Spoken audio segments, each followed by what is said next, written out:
1000 habitants qui est en quelque sorte ce soir encore coupé en deux, Benoît. Oui, tout à fait. Ici, comme vous le disiez tout à fait justement, la situation reste préoccupante, même si on commence un petit peu à parler de décrue. Dans ce village de Bonny-sur-Meuse, effectivement, la population est coupée en deux, 3000 personnes d'un côté, 3000 personnes de l'autre. Mais d'abord, si vous voulez, on va refaire un petit tour d'horizon de cette vallée qui, dans son ensemble, a souffert considérablement toutes ces dernières heures. Vous le voyez, on parle de décrue, mais regardez ici à Warcq, par exemple, le village est complètement inondé. C'est le cas encore à Charleville, où bien que la Meuse ait baissé d'environ 40 cm ces dernières 24 heures, eh bien, les images sont encore très impressionnantes. Même chose à Givet, même chose ici à Bonny. Il faut savoir qu'il y a environ 12 000 personnes qui se trouvent ce soir sans abri. Enfin, elles sont abritées, mais qui ne peuvent pas regagner leur maison, puisque ces maisons sont sous l'eau, qu'il y a encore beaucoup de gens qui n'ont pas de téléphone, qui n'ont pas d'électricité, pas de chauffage, et qui ont aussi toutes les peines du monde à se procurer de l'eau potable, puisque les stations d'épuration sont saturées et que l'eau, même quand on la fait bouillir, est difficilement consommable. Mais si vous voulez, ici, le problème principal dans toute la vallée ce soir, ce sont les ponts. 33 ponts sur la Meuse ou sur l'Aisne sont actuellement coupés, impropres à la circulation, même quelquefois pour les piétons. C'est bien sûr le problème pour beaucoup de gens. C'est le problème ici, dans cette ville ici, puisque la plupart des habitants qui sont partis ce matin vers 11 heures, on ne savait pas que le pont serait à ce moment-là, sur décision du préfet, fermé. Ils ont donc eu toutes les peines du monde à rentrer chez eux ce soir. Il aura fallu pour cela faire des détours par ces montagnes des Ardennes pour retrouver effectivement leur maison. Donc vous allez voir, ce problème des ponts a été difficilement géré ici toute la journée. C'est un reportage de Patrice Ronden et de Hervé Pozzo. Est une ville coupée en deux. Les ponts qui enjambent la Meuse sont interdits à la circulation, ainsi en a décidé la préfecture. Ceux qui veulent passer négocient avec les pompiers, mais pour un aller simple seulement. Vous pouvez rentrer chez vous, mais vous ne pourrez plus revenir. Enfin, bon, allez, on passe. Oui. Un peu grognon, le monsieur repasse rive droite. Là, il rejoint les 600 personnes isolées qui pataugent dans 50 cm d'eau et s'en sortent grâce au système D. Comment vous vous ravitaillez? On passe dans le bois, des fois on prend le train à la gare de Monthermé, puis on arrive à Le Brésil. Et on paye 14 francs l'aller-retour. Alors les commissions, elles coûtent cher, hein? Et Bonny n'a pas fini de chiffrer le coût de ces inondations. 1500 personnes sont au chômage technique, à commencer par les 180 salariés de cette usine de métallurgie. Les 6000 habitants de Bonny savent qu'ils en ont maintenant pour des semaines. On va nettoyer en musique. Oh bah oui, non parce qu'on n'a pas de courant, on peut même pas mettre la musique à rien. Voilà un seul chiffre pour comprendre quelle est l'ampleur des dégâts. Une première estimation du coût de ces inondations entre 2 et 3 milliards de francs. Nous ferons donc un tour d'horizon en France. Nous retournerons à Bonny-sur-Meuse tout à l'heure. Les dégâts chez les particuliers pour qui le retour dans leur maison prend parfois des allures de cauchemar. Nous retrouverons Valérie Astruc dans une famille de Ouistreham. Catastrophe économique également. Des centaines de salariés sont en chômage technique. Maryse Burgot est dans le Finistère à Quimperlé avec le président de la Chambre de commerce de Redon. Et puis pour comprendre ce phénomène des crues et tenter de trouver des parades sur ce plateau, Michel Barnier, le ministre de l'Environnement, et Claude Allègre, professeur à l'Institut de physique du Globe. Un dispositif que nous compléterons par les reportages de nos envoyés spéciaux aux Pays-Bas, toujours sous la menace d'un effondrement des digues. Plusieurs villages ont été à nouveau désertés aujourd'hui. Le point avec Anne Mourgue. Depuis quelques jours, ce spectacle est devenu presque habituel dans le sud des Pays-Bas. Pour que la situation ne s'aggrave pas encore, le jour comme la nuit, les hélicoptères surveillent les digues. Ils donnent l'alerte dès que l'une d'entre elles menace de s'effondrer. En bordure de cette immense étendue d'eau, la ville d'Ochten, une ville fantôme. Ils sont le dernier signe de vie. Les 5000 habitants ont tous été évacués. Leur seul tort, habiter un endroit situé à 4 mètres en dessous du niveau de l'eau. Ce soir dans les rues, le seul bruit que l'on entend est celui du vent. Tous partis, sauf une poignée d'irréductibles. Je vais rester et si les digues cèdent, j'aurai tout le temps de partir. La police, seule autorisée à rester, a pourtant prévenu, s'il le faut, elle fera évacuer par la force. Nous discuterons avec ceux qui seront encore là. S'ils ne veulent pas partir, nous les arrêterons et les forcerons à aller dans un centre d'accueil. Les habitants ne sont pas prêts de revenir. Le niveau de l'eau a bien commencé à diminuer, mais une baisse trop rapide pourrait entraîner une rupture des digues. C'est alors la ville tout entière qui serait inondée. Voilà, donc rendez-vous dans un petit quart d'heure pour cette édition spéciale consacrée aux inondations. Le reste de l'actualité de ce jeudi avec une rencontre historique au Caire en Égypte pour relancer les discussions de paix mises à mal par les attentats de ces dernières semaines. Israël, l'Égypte, la Jordanie et les Palestiniens autour d'une même table. Au Caire, Philippe Rochaud. Cette rencontre du Caire remet en scène un Yasser Arafat qui en avait bien besoin. Décrédibilisé par les attentats des kamikazes palestiniens qui partent du territoire qu'il est censé contrôler, le chef de l'OLP est d'abord venu chercher de l'aide auprès des autres dirigeants arabes et israéliens. Il vient déjà d'obtenir une reprise de la négociation avec Israël la semaine prochaine. La marche vers l'autonomie va pouvoir continuer. Arafat a au moins un point commun avec le président égyptien Moubarak. Ils doivent tous les deux affronter les islamistes armés. La rencontre du Caire intervient au moment où l'armée égyptienne a lancé un vaste coup de filet contre les islamistes en Haute-Égypte, avec contrôle des mosquées et même interdiction du port du voile. Yitzhak Rabin, l'Israélien, a exigé qu'Arafat s'engage à lutter lui aussi contre le terrorisme qui part de la bande de Gaza, sinon pas de redéploiement de l'armée israélienne en Cisjordanie. Les trois dirigeants arabes, y compris le roi Hissène, ont demandé qu'Israël arrête le développement des implantations dans les territoires occupés et lève le blocus imposé depuis 10 jours. Tous les quatre publient une déclaration condamnant le terrorisme.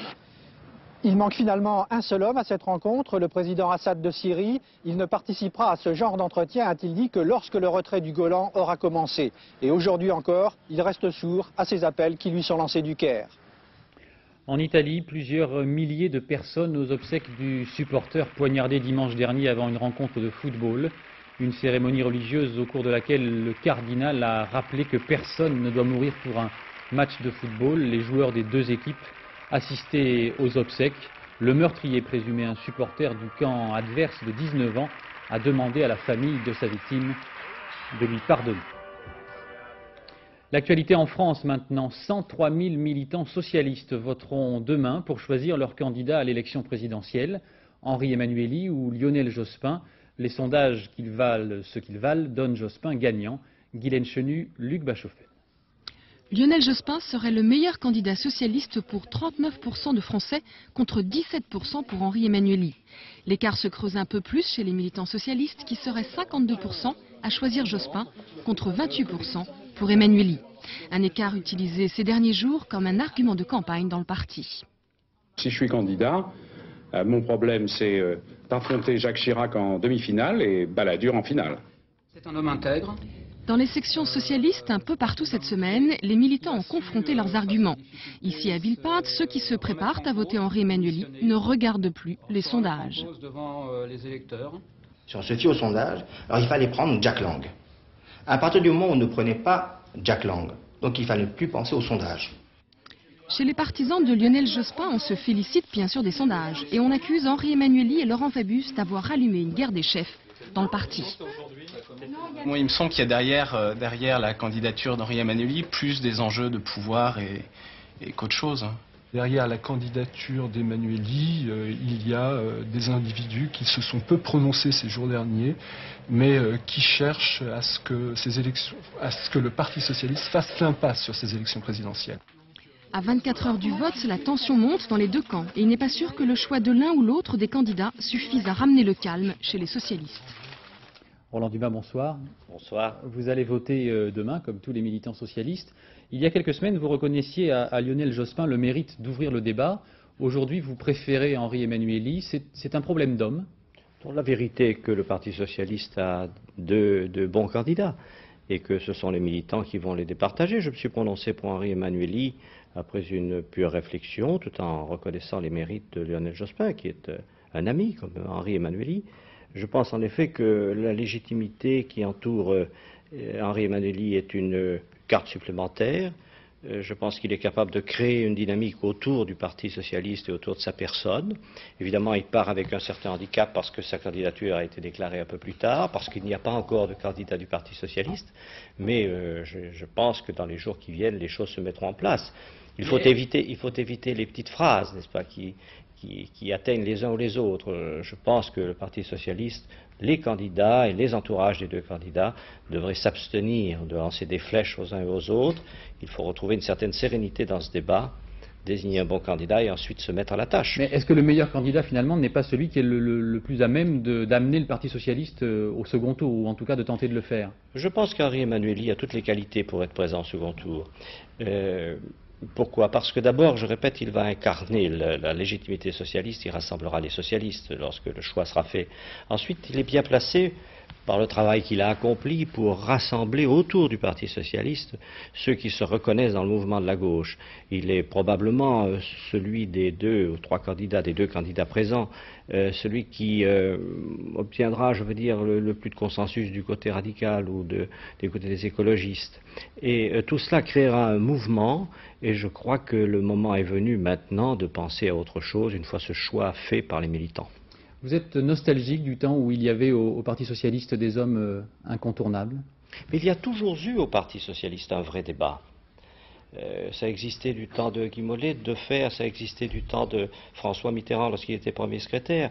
Et le Parti socialiste manquerait à sa tradition s'il ne donnait pas l'exemple du débat démocratique, à la condition que personne ne commette le péché de l'atteinte à la solidarité. Il n'y a plus une personnalité qui s'impose véritablement, comme a pu le faire François Mitterrand avant 1980. La personnalité qui sera choisie s'imposera par la force des choses. Vous verrez se créer autour du candidat qui n'a pas encore pu s'exprimer parce qu'il n'est pas candidat, un vrai mouvement qui entraînera derrière lui un élan. Merci beaucoup Roland Dumas. Merci. Quant au Parti communiste, il présentait lui aujourd'hui son plan de bataille. Robert Hue fera campagne sur l'emploi et les mesures qu'il propose sont radicales. Jeff Wittenberg, Frédéric Pasquet. 40 pages à l'écriture serrée, c'est tout un programme que défend aujourd'hui le candidat du Parti communiste. Robert Hue ne fait pas de détails, il donne dans le concret, dans le chiffré. Tout d'abord, 1000 francs d'augmentation pour tous les salaires inférieurs à 15 000 francs. Et pour faire bonne mesure, une hausse forfaitaire de 600 francs accordée aux retraites, le tout applicable immédiatement. Les communistes n'oublient pas les vieilles recettes, les 35 heures de travail hebdomadaire restent selon eux le but à atteindre, sans bien sûr diminuer les salaires. L'ensemble a évidemment un prix, pas de problème, il suffit de taxer les capitaux, quadrupler l'impôt sur la fortune par exemple. Pour le patronat, toute possibilité d'accentuer sa politique libérale, de contrainte sur le monde du travail, est liée au fait que le Parti communiste a un score inférieur à 10%.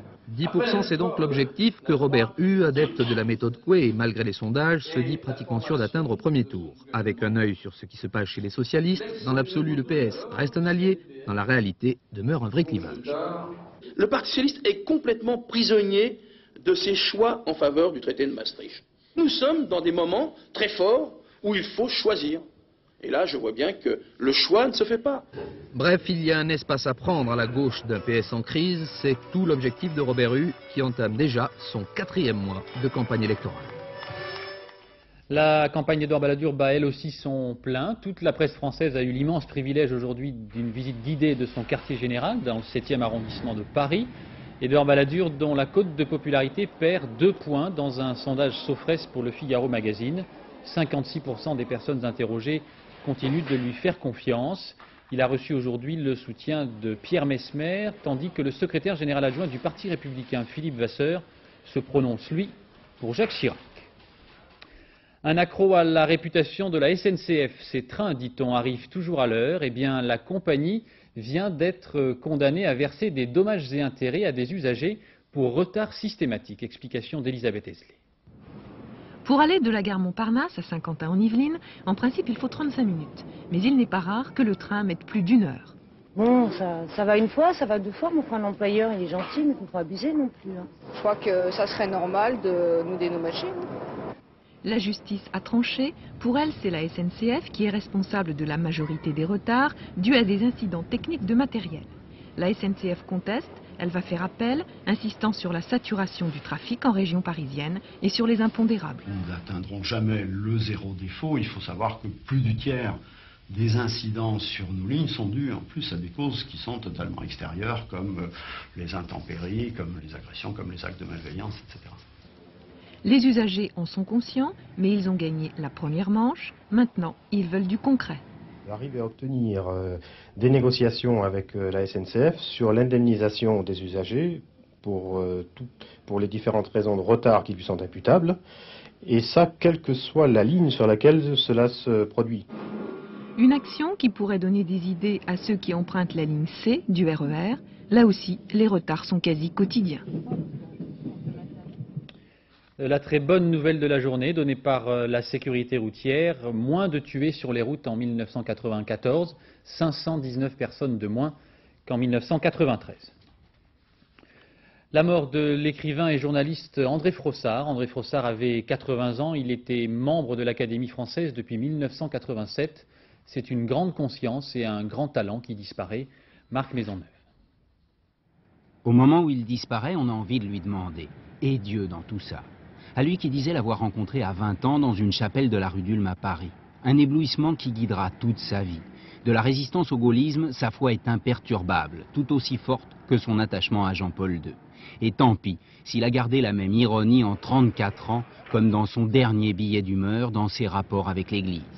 L'Église, en tant qu'institution temporelle, est souvent dans l'erreur. Elle s'est trompée souvent, et même tout le temps. Mais c'est aussi une institution divine. Même si nous n'étions pas d'accord en tout, ni sur tout, ni tout le temps, c'était un homme avec qui il était bon de se disputer, comme on se dispute entre des frères. Le pape l'a dit ce soir, l'académicien était son ami. Tout au long de sa vie, André Frossard s'est accordé le droit de blâmer. C'est peut-être pour ça que le journaliste est regretté. Et puis un autre décès, celui du tennisman britannique Fred Perry, célébrissime tennisman qui avait été le premier à remporter les 4 plus grandes épreuves du tournoi du championnat de tennis international. C'est sur la glace que nous terminons cette première partie de journal avec les championnats d'Europe de Dortmund en Allemagne et les aventures de nos représentants dans l'épreuve de couple, Sophie Meugnotte, Pascal Lavanchy, qui disputent la première place à 2 jeunes Finlandais. Sur place en Allemagne, Laurent-Frédéric Bollet et Alain Dubas. Il voulait faire le grand chelem, c'est-à-dire gagner les 3 épreuves de la danse sur glace, les imposer, l'original et le libre. Sophie Meugnotte et Pascal Lavanchy n'ont pourtant pas réussi ce défi.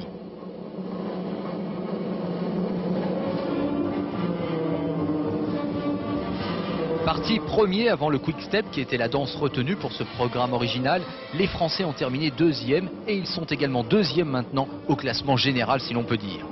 Ça n'est pas une contre-performance, mais l'enthousiasme retombe un peu. Je fais contre mauvaise fortune bon cœur, c'est-à-dire je me prépare pour la prochaine épreuve. C'est vrai que je suis un peu déçu, pas déçu de m'être fait battre, en fait déçu de ne pas avoir, je dirais, présenté ce que je pensais pouvoir présenter. On a patiné un peu en deçà de ce qu'on aurait pu faire normalement. Leurs réactions sont à leur image. Celle de Pascal est soucieuse, celle de Sophie en revanche est plus optimiste. Elle pense que les juges ont décidé de répartir un peu leur faveur et que pour demain, pour le libre, ce devrait être de nouveau leur tour. Tout ce que je souhaite, je croise les doigts, c'est qu'éventuellement il leur ait fait une faveur aujourd'hui et qu'il nous fasse la grosse faveur demain.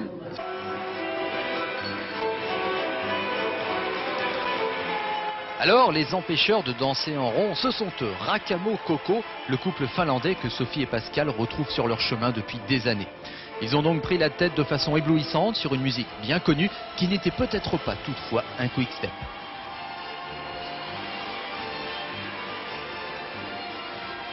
Originaires d'Helsinki, Rakamo Coco vont bientôt atteindre la trentaine. Voudrait-on récompenser leur longue carrière? On verra bien demain où l'on dansera pour un titre.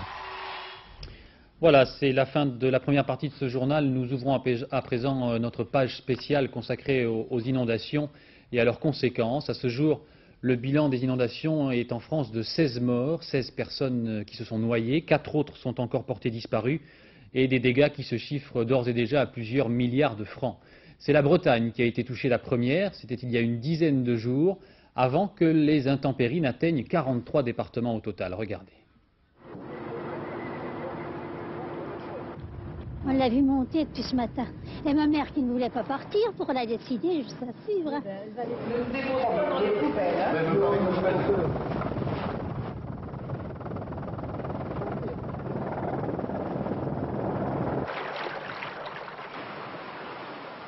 On ne sait pas où on va l'habiter, on va peut-être trouver des amis qui vont nous héberger. Vraiment désolant, je pense qu'on aurait pu prévoir cette catastrophe.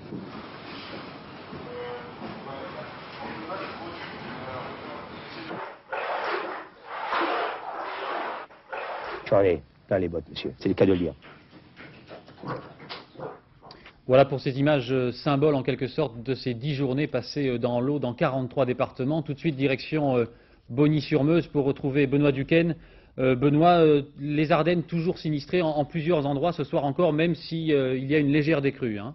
Oui, tout à fait. Il est presque trop tôt pour parler de décrue. Je suis ici sur le deuxième pont de Bogny qui est donc interdit à la circulation. Vous voyez, il y a des gros camions derrière moi qui servent à lester ce pont et à éviter que les piles de ce pont ne soient emportées par les eaux de la Meuse. Alors pour aller de l'autre côté, puisqu'on n'est pas le droit de le faire, on a demandé l'aide des pompiers. Ils nous ont emmenés dans cette partie de Bogny qui est donc occupée par les eaux maintenant. Et vous le voyez sur ces images, on vous invite par ce subterfuge-là à une visite de cette partie de la ville. Vous allez le voir, ces images sont belles, c'est presque terrible à dire, mais elles sont belles et elles ne doivent pas faire oublier la détresse des gens qui habitent dans ces maisons et qui vivent là et qui voient que, eh bien, quelquefois des années de travail, une retraite, etc., sont menacées par les eaux. Voilà, le problème ici à Bogny comme dans d'autres endroits dans les Ardennes, c'est bien sûr le ravitaillement, c'est pour les gens retourner dans leur maison, aller chercher des affaires, s'inquiéter de voir un petit peu ce qui se passe dans leur maison, comment résiste leur domicile, etc. Vous allez le voir avec un reportage de Patrice Romden. L'armée, dans certains endroits comme à Warcq, eh bien, prête main forte et aide les gens à ravitailler les domiciles les plus isolés. Et tu vas aller où avec tout ça? Chez Pêcheux, et puis chez Schraube, et puis c'est tout. Mais tu vas pas débarquer tout ça? Ils se disputent, mais en fait s'entendent comme larrons en foire. L'un est ingénieur, l'autre facteur, et tous deux se reconvertissent en ravitailleurs. Leur ville, Warcq, est noyée sous 2 mètres d'eau, ce qui n'empêche pas quelques irréductibles de rester chez eux. C'est le cas de monsieur et madame Pêcheux, retranchés au premier étage de cette maison, et il faut bien les nourrir. Monsieur Pêcheux. Et la nourriture première, si je puis dire, c'est chou pour tout le monde en ce moment? Il y a des choux, il y a des poireaux, il y a la salade. Impossible d'entrer ou de sortir de la maison, mais les pêcheux ont le moral et un mois de vivre devant eux. On prend ses précautions à l'habitude, voulez-vous. On mettra l'échelle. C'est bien gentil aussi. Elle vote pas, on ne pas nous laisser sans rien. Les quelques irréductibles de Warcq, c'est-à-dire ceux qui ont choisi de rester chez eux, vont apprendre les vertus de la patience et de la solitude. Car on estime ici qu'il faudra 2 à 3 semaines pour que l'eau disparaisse des rues de Warcq. 2 à 3 semaines à condition que la décrue, déjà amorcée, se poursuive. Et à la faveur de cette décrue, les hommes du 3e régiment du génie de Charleville-Mézières multiplient les navettes à la demande. Ici, ils accompagnent un retraité qui veut voir l'état de sa maison. Mais moi, que vous, si vous voulez, je suis propriétaire de cette maison-là. Donc, si vous voulez, c'est tout ce qui me reste. Alors, si j'arrivais à la vendre, mais comment voulez-vous le vendre à... Sa maison, il l'estime à 1 million de francs, il est prêt à la brader et apparemment, à Warcq, il n'est pas le seul. Alors 5000 maisons désertées sur toute la vallée, évidemment ça peut poser des problèmes de sécurité, ça peut tenter les voleurs ou les cambrioleurs. Pour y parer, les gendarmes organisent bien sûr des rondes, même s'il n'y a pas eu pour l'instant de faits signalés de vol. Patrice Romden et Hervé Pozzo se sont donc rendus à Revin avec une patrouille de gendarmerie la nuit. Voir un petit peu les touches de chou, les compteurs EDF, voir si pas de problème. Puis on va aller chercher la sécurité. 2 hommes, 1 patrouille. 4 hommes, 2 patrouilles, dit un vieux théorème de la gendarmerie nationale. Non. Bon, vous voulez partir? Ce quatuor fait partie des 500 gendarmes en alerte 24 heures sur 24 dans le département des Ardennes.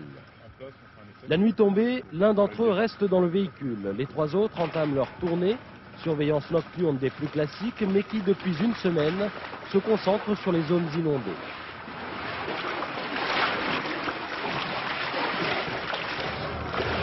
Bonsoir Madame Lacroix, on vient voir si ça va.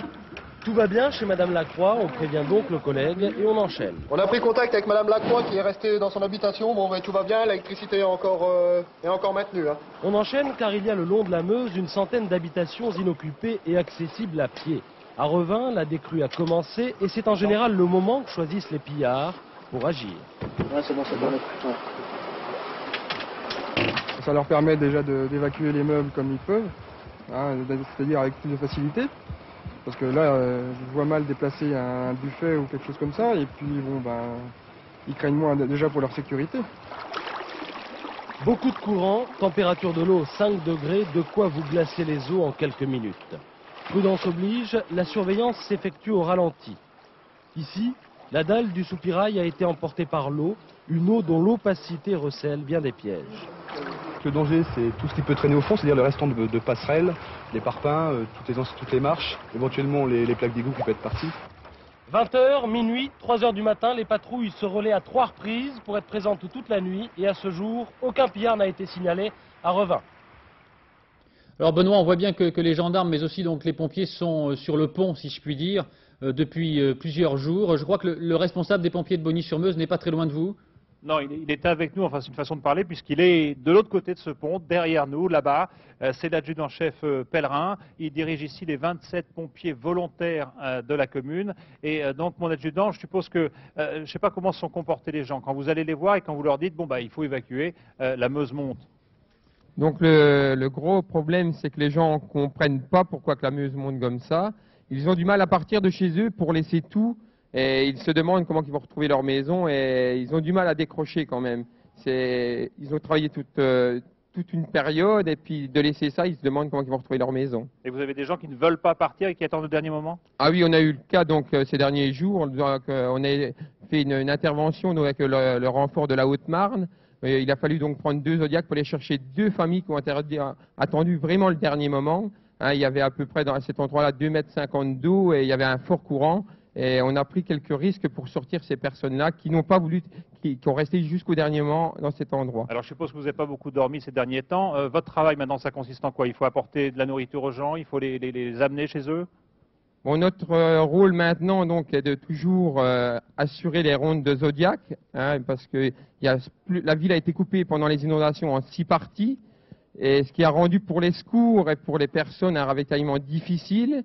Malgré donc les services municipaux qui ont fait le nécessaire, il a fallu que prenne le relais les sapeurs-pompiers. Alors je précise que vous êtes pompier volontaire, vous travaillez d'habitude, mais là, une fois que la décrue sera terminée, eh bien malheureusement vous ne pourrez pas reprendre. Vous êtes ici en principe employé dans une usine du village qui, elle, est au chômage technique. Oui, affirmatif, avec les 70 entreprises qui ont été touchées par les inondations, je vais me retrouver bien sûr au chômage technique comme à peu près 1500 ouvriers qui seront dans le même cas que moi. Merci mon adjudant. Merci mon adjudant. On va vous retrouver Benoît Duquesne tout à l'heure, toujours en direct de Bogny avec le maire de la ville. Restons dans les Ardennes, la situation n'est pas beaucoup plus réjouissante à Charleville-Mézières, même si on le disait, le niveau de la Meuse a tendance à baisser. 10 000 personnes sont en chômage technique et des problèmes de sécurité là encore partout dans la ville. Thierry Curté et Pascal Caron. Moi j'ai un café là, je l'ai refait l'année dernière. Il est foutu. J'ai une porte ouverte, impossible d'y aller. Hein? Pourquoi? Parce qu'on a décidé qu'on n'irait pas. L'exaspération, l'incompréhension. Au premier signe de décrue, ils veulent retourner chez eux. Mais les ponts sont toujours interdits à toute circulation, même pour les piétons. Ce sont les CRS qui barrent l'accès. Pour moi, il n'est jamais question de prendre de risques avec ces choses-là. Ça serait trop grave. Imaginez 2 secondes qu'un pont, cédant à la pression des usagers, on ouvre un pont et qu'un accident se produise. On ne peut pas se permettre ce genre de choses. Voici ce qu'a provoqué la crue de la Meuse. Le courant très fort a véritablement déchaussé une partie des fondations de ce petit pont. La partie était visible ici, mais les autorités craignent désormais d'autres affouillements beaucoup plus importants autour des piles des grands ouvrages. À la suite des crues de 93, 2 énormes trous de 10 mètres de profondeur ont été découverts dans le fond du lit de la rivière. Les piles du pont déstabilisées risquaient de basculer. Les 30 ponts interdits dans les Ardennes sont tous en cours d'inspection. Le problème principal, c'est l'érosion du lit. L'inspection elle-même, je pense que nous allons la terminer dans la journée pour l'ensemble des ponts. Mais si un pont présente des dangers apparents trop importants, nous attendrons une inspection par plongeur, c'est-à-dire plusieurs semaines. Une inspection qui se fait par ultrasons, mais seul l'envoi de plongeurs assure une certitude quant à la sécurité. Or, il y a trop de courant actuellement. La Meuse a baissé de 60 cm en 24 heures. Elle a encore le débit du Rhône par endroits. C'est la circulation sur les ponts qui permettra une remise en route rapide de l'économie. Ici, 10 000 personnes sont en chômage technique. Et avec ce début de décrue de la Meuse, les habitants d'une autre ville dont nous vous avons beaucoup parlé, la ville de Givet, des habitants avaient été évacués vers la Belgique ces derniers jours parce que toutes les routes en France étaient coupées. Eh bien, certains propriétaires ont été autorisés à se rendre brièvement dans leur maison pour constater les dégâts, un constat bien évidemment douloureux. Reportage de Marianne Masse et Jean-Christophe Raxi. Vous déjeunez ce midi? Oui. Hein? À 14 h, il y a une réunion d'information. Malgré la décrue, ce n'est pas encore aujourd'hui que les sinistrés du quartier de la Soie pourront rentrer chez eux. Depuis lundi, 300 d'entre eux sont hébergés ici en Belgique, un village de vacances à quelques kilomètres de Givet. Si les conditions sont idéales, on pense quand même à la maison qu'on a laissée derrière soi. C'est difficile, c'est dur. Mon mari est retourné hier, il n'a pas dormi cette nuit. Il a vu tout le désordre et tout, l'eau dedans, alors là, il n'a pas dormi. C'est sous le nerf, quoi. Bah, c'est désespoir. Ils ont tout perdu. Les 3/4, ils ont tout perdu. Des repas chauds, un hébergement impeccable, tout a été mis en œuvre pour alléger le traumatisme de ces familles qui sont souvent parties sans rien emmener avec elles. Cet après-midi, Jackie est retourné dans sa maison. Premier soulagement, l'eau a baissé. Il y a 3 jours, l'entrée était inondée et depuis, plus de chauffage. Donc c'est pas la peine, il faut que je vérifie. T'as vérifié l'accélérateur, il a été dans l'eau. Ça a été tellement vite. Lundi à 9 h, les pompiers ont passé, que les militaires nous prenaient. À 10 h 30, on était partis. Alors j'ai pas eu le temps de sauver tout. Je l'ai pris après quand je suis revenu. J'ai ma tondeuse, j'ai une tronçonneuse, j'ai une disqueuse, enfin tout du matériel on verra avec les assurances après. Voilà. Dans le quartier, les 3/4 des maisons ont été sinistrées, 1,20 m d'eau en moyenne. Plusieurs bêtes ont dû être abandonnées et n'ont pas survécu. Le quartier de la Soie, c'est surtout un quartier textile. À l'entrée, l'usine Celatex est presque centenaire. C'est la dernière à fabriquer de la viscose en France. Pendant 4 jours, ses employés auront résisté contre la Meuse en vain. Parmi les 185 ouvriers, une bonne partie réside dans le quartier. Ils sont aujourd'hui au chômage technique, les pieds dans l'eau. À la Soie, on mettra quelques bons mois à se remettre de cette crue. Voilà donc pour la situation ces dernières heures dans les Ardennes. Je vous propose de nous déplacer vers l'ouest. La décrue a commencé depuis au moins 48 heures dans l'ouest de la France. Direction Ouistreham dans le Calvados, où toute une chaîne de solidarité s'est mise en place, notamment grâce au renfort de l'informatique. Valérie Astruc et Jean-François Becquet. Vous avez besoin de photos pour les assurances? Oh bah, peut-être que oui, là, Joël. François est conseiller municipal de Louvigny. Il en est à sa 3e inondation.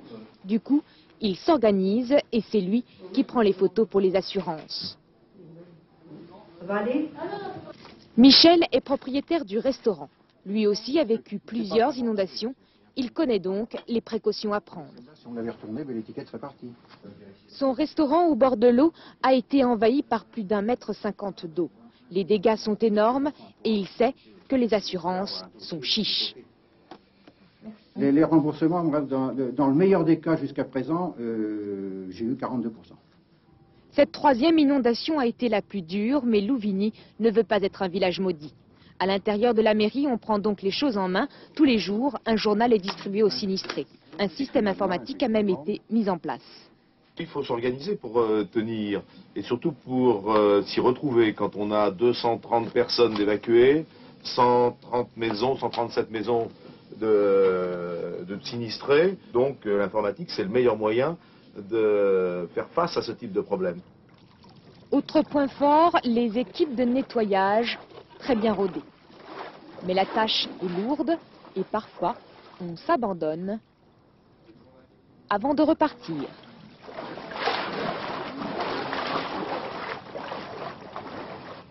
Voilà Valérie Astruc que nous retrouvons chez une habitante de Ouistreham. Valérie, vous êtes chez Madame Lemonnier qui a retrouvé sa maison il y a quelques heures. Oui, exactement. Elle l'a retrouvée ce matin vers 9 h. Juste auparavant, pendant une semaine, elle a vécu chez des amis. Alors, donc à Ouistreham même, il y a eu près de 1,50 m d'eau à l'extérieur des rues. Près d'1 millier de personnes ont dû être évacuées. Ici, dans cette maison, il y a eu près de 70 cm d'eau. Là, c'est à peu près cette hauteur. Et alors, donc cette maison a été complètement endommagée. À mes côtés, donc, se trouve effectivement Marie-Claire Lemonnier, qui est la propriétaire de cette maison. Alors Marie-Claire, donc c'est effectivement ce matin que vous avez découvert cette maison pour un peu constater les dégâts. Alors dans quel état vous avez retrouvé cette maison? C'était une catastrophe. Tout était retourné dans la maison. Le canapé, les sols, la moquette décollée, et puis les meubles, et puis l'aquarium ici présent. Il n'y a plus rien. Il n'y a plus rien dans cette maison. Alors je vous propose là de regarder quelques images sur les autres pièces de cette maison.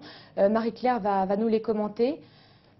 Alors là, c'est la salle ici, avec la hauteur d'eau, vous voyez, sur le canapé, avec l'aquarium, les toilettes, hein, la salle de bain, l'escalier, l'eau qui a monté. Voilà. Vous n'aviez pas eu le temps, madame, de mettre certaines choses à l'abri? Si, monsieur, nous avons réussi quand même à monter quelque chose, certaines choses. Et puis notre chat. Et sinon, outre les dommages concrets, est-ce qu'il y a eu aussi des dommages plus affectifs? Oui, il y a les choses pécuniaires sont une chose, mais il y a les lettres de ma maman qui sont dans l'eau et puis que malheureusement, c'est perdu. Et alors concrètement, combien ça va vous coûter? Une évaluation, je pense qu'il y aura pour plus de 100 000 francs de dégâts. Vous espérez être remboursé rapidement? J'espère qu'on passera en catastrophe naturelle et que nous serons remboursés, ainsi que tous les autres sinistrés. Et alors sinon, dans l'immédiat, vous allez faire quoi? Vous allez vous réinstaller ici? Ici, c'est pas possible. Nous n'avons plus d'électricité, pas de chauffage. C'est invivable. Alors nous avons nos enfants et mon mari et moi-même qui nous sommes hébergés par des amis. Merci beaucoup Madame Lemonnier, merci Valérie. Nous vous souhaitons évidemment beaucoup de courage et à tous les habitants de Ouistreham qui retrouvent leur maison ces dernières heures. On évoquera tout à l'heure le problème des indemnisations. Mais avant les dégâts sur le plan matériel, les catastrophes naturelles entraînent bien souvent des troubles psychologiques. Les gens sont choqués en retrouvant leur maison dévastée. Avec un médecin dans le petit village de Chef-sur-Sarthe. C'est un petit village du Maine-et-Loire. Reportage de Vincent Nguyen et Patrick Desmully. Chef est un village meurtri, en réanimation. Évacués vendredi, les maisons inondées respirent à nouveau. De petites barques sillonnent les rues. C'est le retour à la maison qui commence. Ça va? On se fait la fête, hein.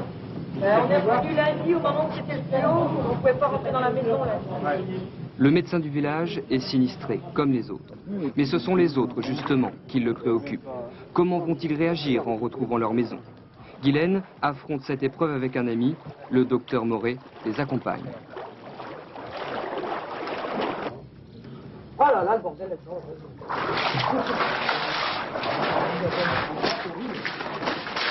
C'est horrible la maison. C'est horrible.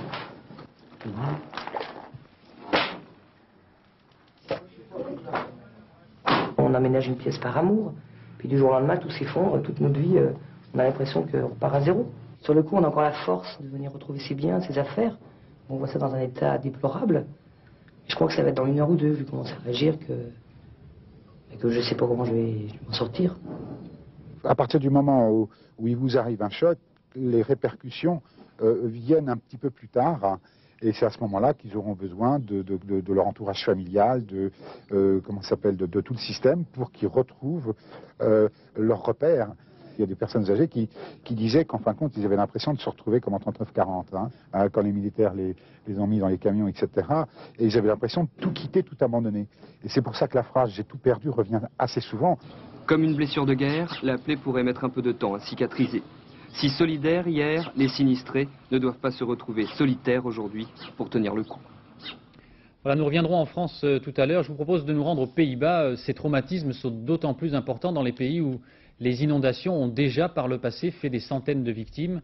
Aux Pays-Bas, où nous allons retrouver en direct à Nimègue l'un de nos envoyés spéciaux, Christophe Tortora, on se souvient évidemment des 2000 noyés de la grande crue de 1953. Ce soir, la décrue a commencé, mais les villes menacées continuent de se vider de leurs habitants. Christophe Tortora, Denis Pardano. La décrue du Vaal a enfin débuté. Le niveau de l'eau a déjà baissé de 50 cm depuis hier soir. Mais les digues sont toujours au contact de la rivière. La ville de Thiel a tout de même été totalement évacuée. Les autorités avaient ordonné le départ de tous les habitants avant ce matin 8 h. Et ce matin à 8 h, les rues sont totalement désertes. Aux Pays-Bas, les consignes sont respectées à la lettre. Au coin des rues, on peut simplement croiser une patrouille de policiers qui surveillent cette ville fantôme. Des pilleurs pourraient être tentés de venir dans ces maisons parce que les gens ont tout laissé dedans. À 10 km de là, à Hoxton, les travaux sont achevés sur la digue qui menaçait de céder hier. Après 20 heures d'efforts, elle a tenu. La situation est maintenant stable, l'eau baisse. Demain, le niveau sera, je pense, 1 mètre plus bas.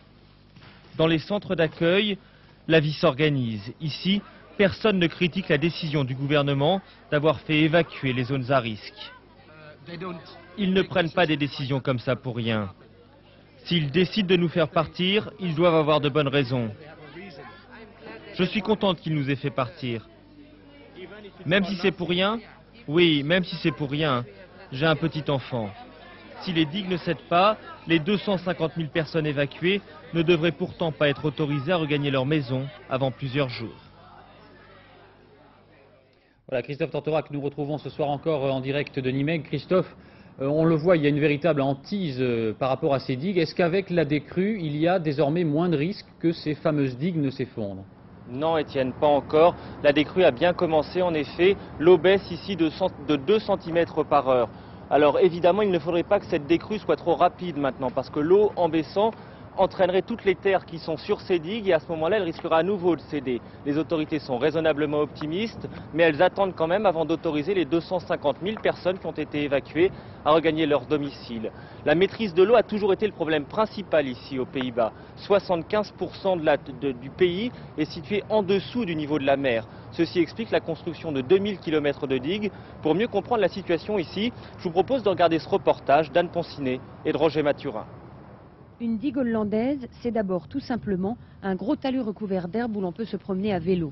À droite, le fleuve qui en temps ordinaire coule à 1 km de là. Au milieu, la digue et à gauche, le village qu'elle protège. Et ça dure comme ça depuis des siècles.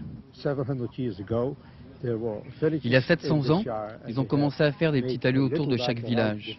Et puis un siècle plus tard, ils les ont reliés les uns aux autres afin de créer des grandes zones protégées qu'on a appelées des polders. À cet endroit, le talus est solide, on s'y promène sans risque, mais ce n'est pas le cas partout. La digue est beaucoup plus faible, là où j'habite, explique cette dame. C'est un peu plus loin et il a fallu que j'évacue. Depuis le début de la crue, chaque fuite repérée donne lieu à des travaux de consolidation réalisés dans l'urgence. Mais les riverains se demandent parfois si les autorités ont eu raison de ne pas engager ces chantiers un peu plus rapidement. Sur la digue, à côté de chez moi, il n'y a pas beaucoup d'arbres. Alors, comme le gouvernement hésite à les abattre, il n'a pas fait autant de travaux de réfection à cet endroit que sur les autres parties des boisés. Certains Hollandais reprochent au gouvernement d'avoir cédé aux pressions des écologistes en privilégiant l'environnement aux dépens de la sécurité. Mais pour les Verts, les causes du retard sont ailleurs. Depuis 1975, les gouvernements ont préféré mettre de l'argent ailleurs que dans la réfection des digues.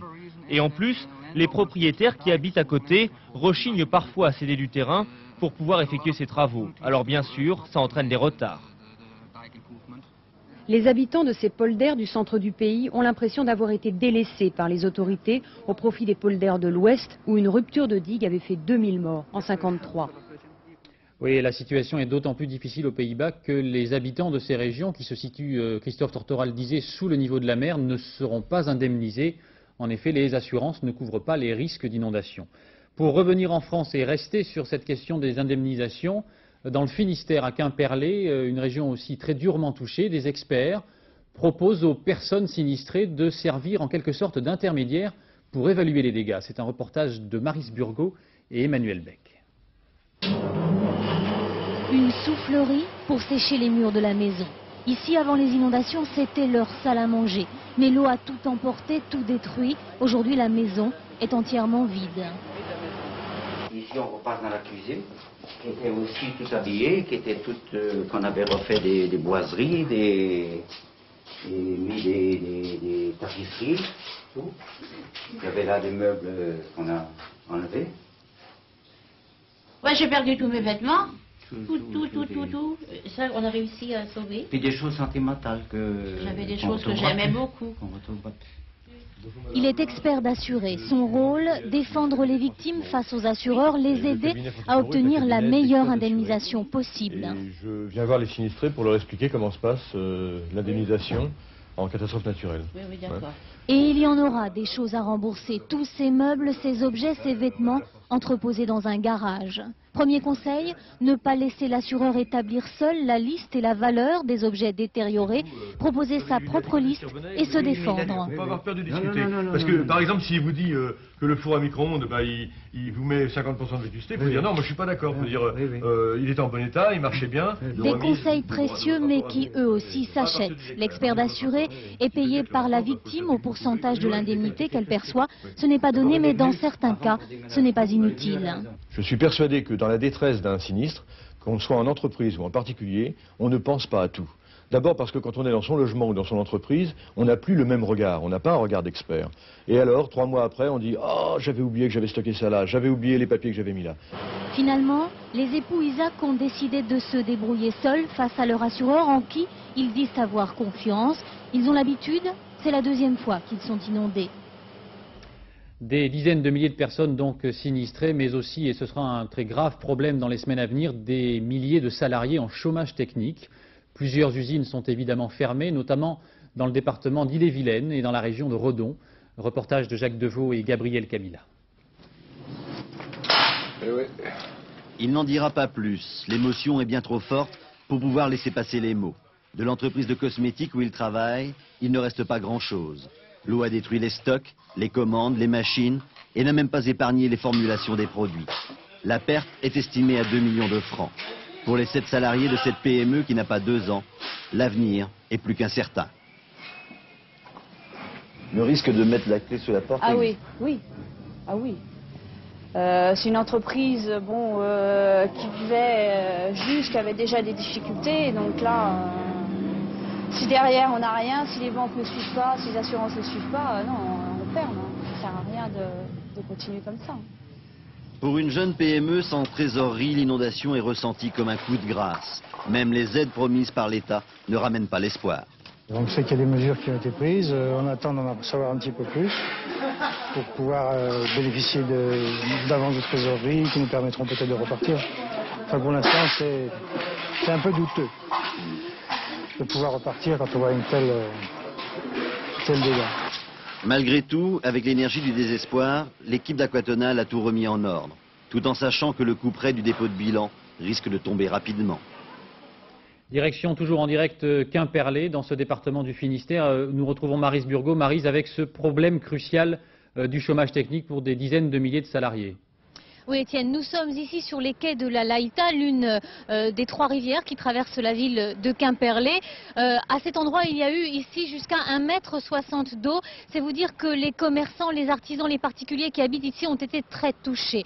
Très touchés, comme vous le disiez donc, les entreprises bretonnes. Alors j'ai à côté de moi le président de la Chambre de commerce de Redon. Est-ce que vous pouvez nous dire, pour votre seul coin, combien d'entreprises ont été touchées et carrément fermées ? Oui, alors malheureusement, nous faisons le constat aujourd'hui que uniquement pour le pays de Redon, ce sont 150 entreprises qui ont été directement concernées par la montée des eaux et qui ont vu leurs installations complètement envahies. Il faut rajouter à cela 250 autres entreprises qui se sont vues amputer leur chiffre d'affaires d'environ 80% pour des raisons d'inaccessibilité dues à la crue et puis aussi des transports de leur personnel.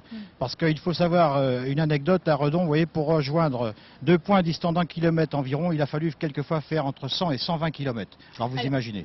Alors, Monsieur David, qu'est-ce que vous demandez aujourd'hui pour pouvoir vous en sortir ? Alors nous demandons surtout, je pense, au pouvoir public qu'il faudrait mettre en place un étalement des dettes fiscales et sociales très rapidement parce que vous pensez bien que les crédits d'entreprise, je dirais aujourd'hui, sont vraiment touchés. Il faudrait mettre en place donc cet étalement de la dette sociale et fiscale. Il faudrait aussi que les banquiers locaux fassent un effort de mise en place de prêts relais très rapidement parce que vous avez vu, vous avez entendu les témoignages tout à l'heure pour justement avec des taux très réduits pour venir en aide aux entreprises. Voilà, Étienne, en fait, sur toute la Bretagne, on peut dire aujourd'hui qu'il y a à peu près 500 entreprises qui sont sinistrées et toujours fermées aujourd'hui. C'est vous dire à quel point les entrepreneurs demandent aujourd'hui une aide de l'État. Merci Marie, merci Monsieur David. Monsieur Barnier, qui est présent sur ce plateau, répondra dans quelques instants. Les compagnies d'assurance parlent déjà de 3 milliards de francs de dégâts, c'est considérable. Et une ardoise qui va aller forcément en augmentant dans les jours qui viennent. Le point avec Sophie Joux. Il y a eu Nîmes. Il y a eu Vaison-la-Romaine. Cette fois, les inondations d'une ampleur jamais égalée coûteront encore plus cher aux assureurs. Nous évaluons entre 2 et 3 milliards de francs la totalité des dommages dans les 43 départements qui sont à l'heure actuelle touchés par les inondations. Et nous avons les capacités financières de tenir nos engagements contractuels et donc de verser les indemnités à tous nos assurés. Depuis 1982, en cas d'inondation, les particuliers sont assurés pour leurs biens et les entreprises pour leurs pertes d'exploitation, à condition toutefois que l'état de catastrophe naturelle soit reconnu. Pour indemniser les sinistrés, on a créé cette année-là un fonds spécial alimenté par une surtaxe, 9% sur tous les contrats multirisques. Les années fastes, des réserves ont pu être ainsi constituées, mais devant les intempéries qui ne désarment pas, certains assureurs parlent d'augmenter les primes. C'est vrai que nous sommes obligés d'augmenter nos cotisations. De combien? En moyenne, France entière, nous augmenterons de 7%. Nous sommes préoccupés par la situation et nous pensons que les pouvoirs publics et les collectivités locales ont une responsabilité. Il faut faire plus de prévention dans ce pays pour éviter ce genre de désastre. Mais les assureurs ont encore les moyens de faire face. Ils ont chaque année 4 milliards de francs devant eux pour indemniser les dégâts liés aux catastrophes naturelles. Et puis, il existe des assurances pour les assureurs. On les appelle les sociétés de réassurance. Comme pour un particulier, elles versent des indemnités. Alors on va retourner tout de suite à Bogny-sur-Meuse. Benoît Duquesne, je crois que le maire de Bogny, André Patureau, est à vos côtés. Combien est-ce que ça coûte à l'échelle locale pour un petit village comme ça de 6 000 habitants? Oui, il faut d'abord dire que M. Patureau, André Patureau, vous m'avez dit pour les dames, n'est pas à sa première inondation, puisque en décembre 93, il y a un peu plus d'un an, vous avez vécu à peu près la même chose en moins fort. Alors combien ça risque de vous coûter tout ça à la commune? Combien que ça risque de coûter à la commune? Je dois dire que notre ville, sur les 40 km de rue, nous avons près de 8 km de rues et de chemins à refaire. Alors vous dire tout de suite le montant, c'est bien difficile, mais vous voyez l'importance que ça présente pour nous, d'autant plus que j'ai parlé de chemin, mais je dois dire que nous avons différents bâtiments publics qui sont endommagés, à commencer par l'hôtel de ville, ensuite un COSEC, ensuite un musée, nous avons 3 établissements scolaires qui sont également qui ont été inondés, que nous venons de faire nettoyer. On commence à nettoyer, donc il est bien difficile pour moi actuellement de vous dire le montant des dépenses qui vont être à supporter par la ville et par l'intermédiaire de sa compagnie d'assurance. Pour tout ça, il va y avoir l'aide de l'État. Il va y avoir l'aide des catastrophes naturelles. Absolument. Et il est vraisemblable. Est-ce que la solidarité joue aussi, la solidarité des gens en général ici? Mais la solidarité des gens, je dois dire que nous avons hier constitué une cellule avec les différentes associations caritatives de la ville et que nous avons créé un SOS Bogny-sur-Meuse. J'en profite et je vous en remercie pour faire appel de fonds pour aider les sinistrés de Bogny-sur-Meuse. Pour que les gens vous aident ici à Bogny. Avec un compte créé à Chalon-sur-Marne sur le numéro. Est-ce que je peux donner le numéro? Faire appel. 4306 84 K. Cellule qui va, ces fonds-là que nous recueillerons et les dons qui seront... Ou sinon on s'adresse à la mairie ici directement de Bogny-sur-Meuse. Vous s'adressez directement à la mairie de Bogny-sur-Meuse. Tout à fait, merci. Merci Benoît. Michel Barnier, bonsoir. Vous êtes là, vous êtes ministre de l'Environnement, vous êtes également là au nom du gouvernement. On l'a vu, les assureurs disent on ne pourra pas tout assumer. Jusqu'à quel niveau l'État est prêt à s'engager pour indemniser les départements, les villes? Les compagnies d'assurance respecteront la loi. Elles prélèvent sur cette surprime environ 4 milliards par an et des réserves ont été constituées. Nous n'avons pas de préoccupation pour faire face aux indemnisations. Dès l'instant où la procédure de catastrophe naturelle aura été déclenchée. Et pour répondre précisément à l'inquiétude, au désarroi de tous ceux qui nous écoutent et qui ont été touchés, je veux dire que le ministre de l'Intérieur, le 6 février prochain, dans quelques jours, le 21 février, si nécessaire le 13 février, réunira la commission spéciale qui décrétera l'état de catastrophe naturelle dans les 43 départements de France qui ont été touchés. À partir de là, les personnes touchées auront 10 jours. Il faut bien le rappeler, 10 jours. C'est pour ça qu'il ne faut pas non plus se précipiter. Il faut pouvoir faire une vraie constatation objective, lucide des dégâts. 10 jours pour faire leur déclaration et les compagnies d'assurance ont reçu des recommandations pour déclencher les indemnisations très vite. Alors, il y a aussi des biens, le maire de Bogny vient de le rappeler, des biens qui ne sont pas assurés, des biens publics. Alors, le ministre de l'Intérieur va également envoyer dans les jours qui viennent une mission d'inspection pour évaluer les dégâts sur le patrimoine public. Et je veux dire très, très clairement que la solidarité nationale jouera cette fois-ci comme elle a joué en 93 et 94. Vous me permettrez peut-être de dire que la première leçon que je veux tirer, je l'ai ressenti d'ailleurs avec beaucoup d'émotion ce matin, j'étais à Rennes pour faire un premier bilan avec tous les acteurs de cette crise qui a été bien gérée globalement. C'est une leçon à l'honneur de notre pays de solidarité. La solidarité a été formidable entre les gens, entre les communes. Et puisque plusieurs maires se sont exprimés, tout le monde m'a dit ce matin en Bretagne le rôle exemplaire qu'ont joué les maires. Les mairies ont été des lieux pour rassurer, des lieux d'information. À une époque où la politique est tellement décriée, je veux dire un coup de chapeau à tous les maires, mais aussi à tous les autres acteurs de cette solidarité. Alors on va revenir, Michel Barnier, également avec le professeur Claude Allègre, qui est sur notre plateau, sur le problème que cela pose sur le plan de l'environnement. C'est un peu chaque fois la même chose. On s'interroge sur la responsabilité des uns et des autres. La pluie qui tombe, personne n'en est responsable. Mais il y a d'autres explications. José Blanc-Lapierre. C'était la France, son bocage et ses petits ruisseaux. L'époque où la pluie prenait tout son temps pour abreuver la nature avant de rejoindre la mer. Mais l'homme a vu grand. Ses freins naturels aux inondations ont presque tous disparu. Plus de haies et donc d'immenses billards où l'eau ruisselle sans rencontrer d'obstacles. L'eau est devenue indésirable et pour s'en débarrasser, l'homme a inventé le drainage. Voici une rescapée, une éponge qui retient l'eau de pluie. Mais la plupart de nos marais ont été asséchés pour cultiver encore plus. Et là aussi, plus rien n'arrête l'eau de pluie. Sous le poids des engins, la terre se tasse. Elle forme une croûte imperméable. Sous l'action des engrais, le sol s'étouffe. Mis à nu tout l'hiver, il se transforme en torrent de boue dès les premières gouttes. Toujours plus vite, pas le temps de flâner et d'imprégner la terre. Facteur aggravant, l'avancée du béton dans les campagnes. Entre parkings, supermarchés et autoroutes, 40 000 hectares de bitume sont conquis tous les 10 ans sur l'herbe tendre. L'eau n'a plus qu'un chemin, celui que l'homme lui a tracé. Bétonnées, les rivières sont devenues des circuits à grande vitesse. Mais quand la coupe est pleine, quand la rivière déborde, c'est encore l'homme qu'elle dérange, car souvent, il s'est installé là où il ne fallait pas, le long de ses berges. Sa façon à elle de reprendre ses droits. On va retrouver M. Patureau, le maire de Bogny-sur-Meuse. Monsieur, est-ce que vous avez analysé les raisons pour lesquelles votre ville a été inondée? Est-ce que des choses auraient pu être faites qui n'ont pas été faites? Je dois dire que depuis un an, puisque la dernière des crues de 93, et vous en avez là une idée, nous sommes maintenant au niveau de la crue de 93. Depuis ça, j'ai toujours souhaité que la Meuse soit drainée sur sa partie non navigable, puisque la Meuse est un fleuve avec une partie navigable et une partie non navigable.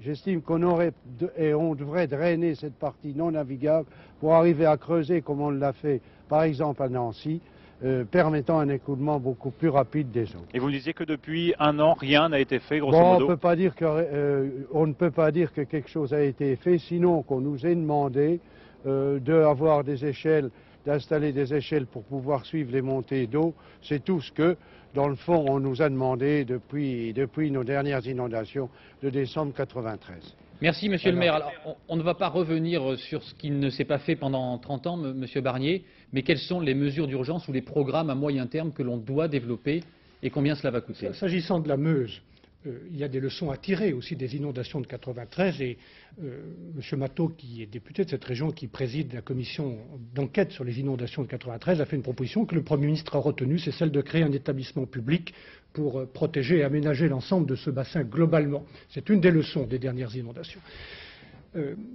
Aucun gouvernement ne peut s'engager à ce qu'il n'y ait plus de risque ou d'inondation. Ne racontons pas d'histoire aux gens. En Bretagne, on m'a expliqué ce matin qu'il est tombé en 13 jours autant d'eau qu'en 4 mois. Ne commandons pas à la nature, ne cherchons pas à lui commander.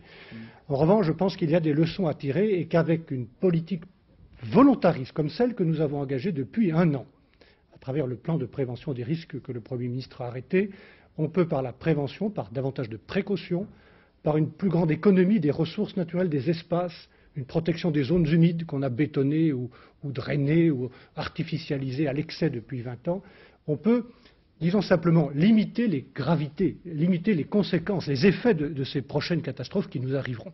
Donc la détermination du gouvernement est claire, il faut que personne n'en doute, même si il faut du temps pour qu'elle s'imprimente partout dans tous les départements. On ne construira plus n'importe où dans ce pays. notamment dans les zones inondables les plus exposées. Nous allons doter les 2000 communes de France qui doivent l'être d'un plan de prévention des risques. J'ai non seulement la volonté de le faire, mais les moyens de payer ces plans qui seront ensuite incorporés au plan d'occupation des sols. Nous allons lancer aussi des programmes pour augmenter la prévision des crues avec des radars météo. Et enfin, j'ai lancé un programme de 10 milliards de travaux pour l'entretien des berges et des cours d'eau. Voilà une panoplie.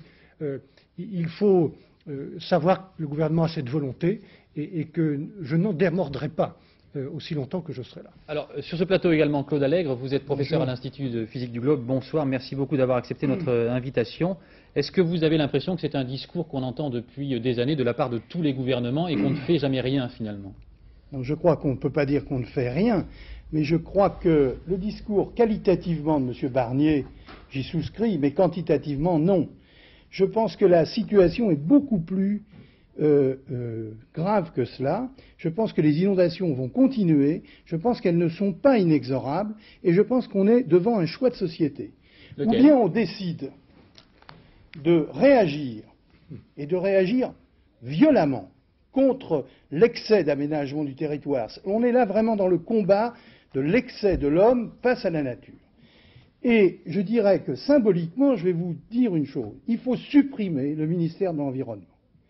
Et le remplacer, pour M. Barnier. Non, vous allez voir, et le remplacer par un grand ministère des ressources naturelles qui gère et qui aménage l'espace en tenant compte de toutes les contraintes et en disant il n'y a pas de fatalité. Sinon on est ramené au temps des Égyptiens et tous les ans, car il y aura des inondations tous les ans.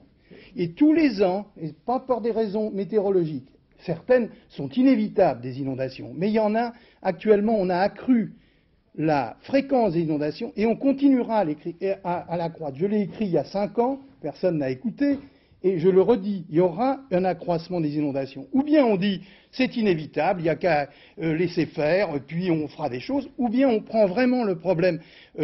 Monsieur Barnier n'est pas en cause dans ce problème, c'est un problème qui est un problème national et qui n'est ni de droite ni de gauche. C'est une nouvelle manière d'aménager la planète. Une réponse de Michel Barnier, malheureusement nous sommes pressés. Comme Claude Allègre, je ne crois pas à la fatalité de toutes ces catastrophes naturelles.